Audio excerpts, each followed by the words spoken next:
Hi, I'm Laura, and I'm a physiotherapist on the acquired brain injury outpatient team at Parkwood. And I'm going to talk to you today about using a timer to help you plan and pace your activity. We know that it is becoming common knowledge that you should rest when you get a concussion or brain injury, but what may not be as well understood is how to come out of rest and get back to activity and doing the things that we love.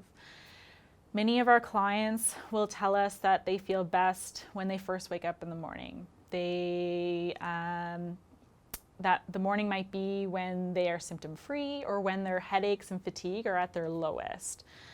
But then with each activity, their symptoms get worse. They might make breakfast, get ready for work, do a chore like washing the dishes, or spend some time on the computer and feel a little worse with each one. Instead of taking a break, they talk to us about trying to push through their symptoms until they finally crash, which might take them hours or days to get back down to their baseline. So if this sounds like you or your client or loved one, you need to make a change.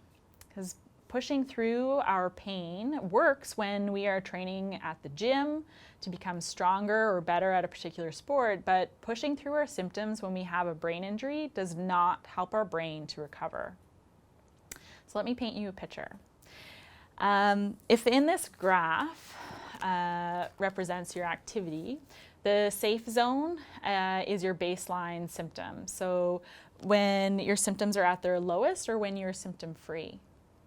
And the line represents your activity.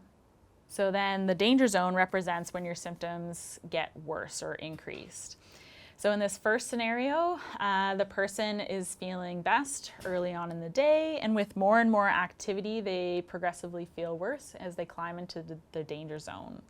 And then they go through this constant cycle of pushing through their symptoms and crashing. What we need to do is smaller bursts of activity interspersed with rest so that we stay in our safe zone. This allows our brains to recover so that we can progressively do more activity with less rest, represented here by our increased safe zone.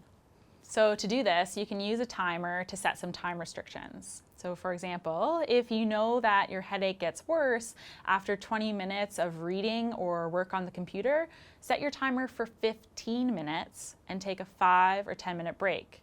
Taking a break might mean closing your eyes or laying down, or it might mean switching from a cognitive task like reading or working on the computer to a physical task like walking or maybe just folding your laundry.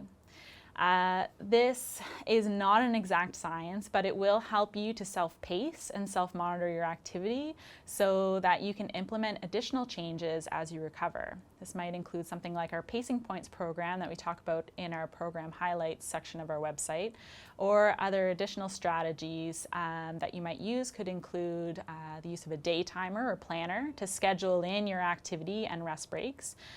If you have memory issues, post your calendar in a place that you will always walk by in the run of a day. Or you can record your activity as appointments in your phone and use an alarm system to alert you when to stop and start the next activity.